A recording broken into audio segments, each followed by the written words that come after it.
be yourself. When they ask you questions, just be yourself. I think you'll be fine. I know. The impromptu photos.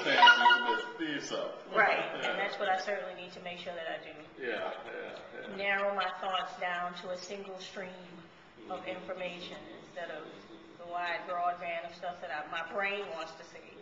You know. What church are you at? Greater King Solomon Baptist Church under Reverend John T. White. And where's that? Greater King Solomon is in the Gertown area, which is a part of the Carrollton area, which is where I live. It's about 5 minutes from my house. And where the church sits, it sits in an area where there's a school. It was my son's school before the storm. When the storm hit, the school was destroyed. They have not even gutted the school 3 years later. How crazy is that? And that's the main thing. I'm like, are you serious? And then there's a cement plant that's a half a block away from the church. Why is there a cement plant in a residential neighborhood? Who does that? And there's been a lot of issues and stuff over the years. So I found out once I joined this church that that's a fight that a lot of the members of the church and a nonprofit organization, the Gertown Development, the Community Development Center, they've been working on that. And I was like, really? And I've always been interested in making change for the better. And if I have to drive in this neighborhood, my son has to, his school is 4 blocks away from this cement plant. I'm going, wow. I don't like that. So that's been my mission with them when they told me about it. I believe in healthcare. That's my profession. I love medicine. And when they told me that this was causing big issues, right there. Definitely, we need to move on this. And then to find out that so many people have been working on it for so long, it was amazing the information I found out in one meeting with the city health guy. I can't think of what his title was, but one of the ladies sat down and she started pulling out all of these charts and graphs and information. I was like, wow, they've been on this for a while. This is not brand new. I thought it was brand new, you know. So I think that the work that they have been doing, I want to say I can stand on the shoulders of so many who've been doing stuff and help them push too, because I have a lot of energy.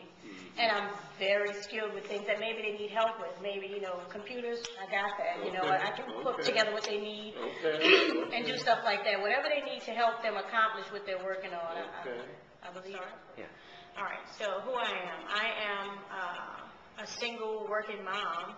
I am here from New Orleans, Louisiana. I'm here with my son Joshua, and we are here, first of all, to be grateful and say thank you for the opportunity to have the Medicaid coverage that helped us get the medical coverage and the treatments that he needed at a time when he needed it most, and to also ask and request that this coverage continues for others.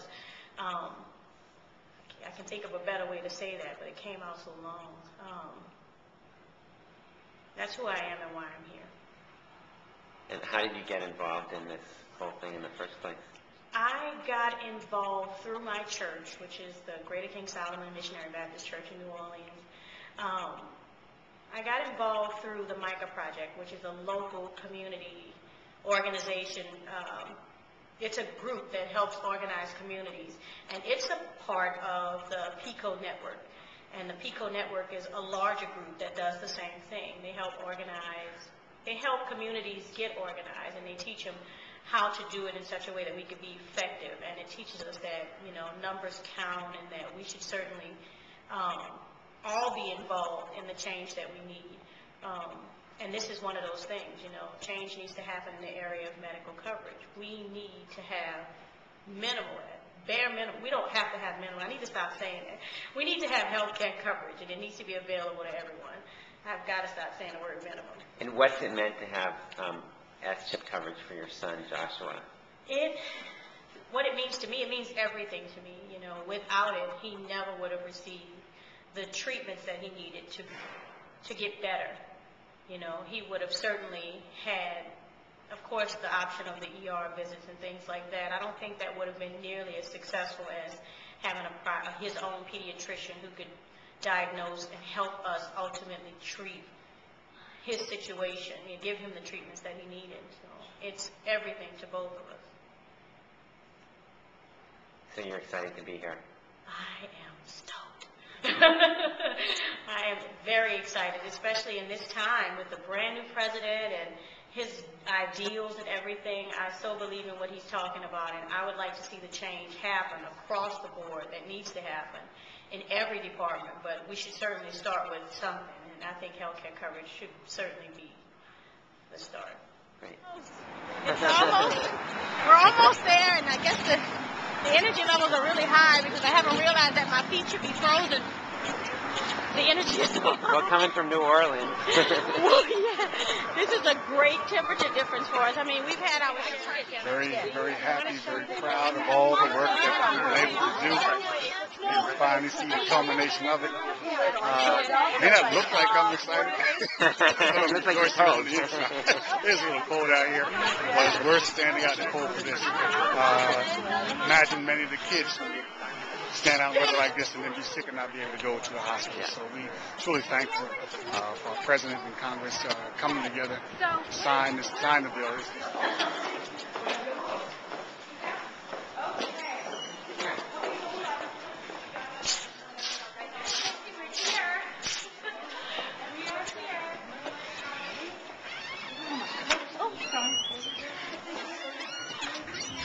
Okay, so can we have the families over this way very quickly? Hello, Mr. Gordon. Hello. I'm doing my job here. Wonderful. Okay, so we have so I'm going to put George Collins over here, Ron over here. Everybody's happy? Okay, so this is what's going to end up happening. Hi, everybody. Hi. So, Karen Richardson, and I work with the Office of Public Liaison. And first of all, thank you so much for everybody for coming. I'm introducing my colleague Jennifer Canistra. She's with Health Policy Team. And of course, How did it feel to be in there and watch President Obama sign? it was electrifying, and I was so excited that he signed the bill. We need that bill. I was very excited. Joshua was excited too. Hey, Joshua, how did it feel to be in there and be sitting next to the First Lady? It was terrific. She was very nice. She kept talking to him and saying things to calm him down. It's okay. And then when President Obama said he's been practicing with 8 pens, she leaned over and said, no, he doesn't. He's practicing more than that. And it was funny. Were you wondering, can I put back up on you? Yeah, no. That's for you. Okay. What'd you think about our... How in the world did you come across that? Or is that I did not take this from the White House. I promise you. I promise you. Yes. How did it feel? Okay, I was hoping I would have taken mine instead. I did not take it. But it was an awesome experience. I think my grands had a great time asking Mrs. Obama, did they have a trampoline?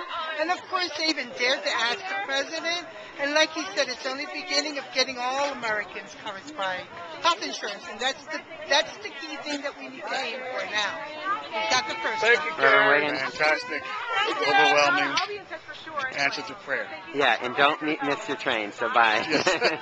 Adios. Bye. How did it feel? God bless. Same to you. Nice to meet you. Okay. You'll get these An awesome experience. After so much work for so many years, to have a president who is affirming our work and commitment to children in America and to health care for all Americans. That's wonderful. Fantastic. Okay. Any last words? Thank you to the president for signing. Thank you to all those members who supported it. It was electrifying. Everybody behind us was roaring and clapping every time. I thought it was an amazing joint effort, and I'm glad to be here. Thank you, PICO, for having me here. How did it feel like to sit next to the First Lady? She was amazing. She has the softest demeanor. She just kept leaning over and saying little things to the kids to calm them down. It was fantastic. She truly mothered the children that were next to her. Yes. She walked in and she immediately laid hands on each of them, and you could see her uttering little words of prayer. I thought that was the thing I'll remember for the rest of my life. Definitely.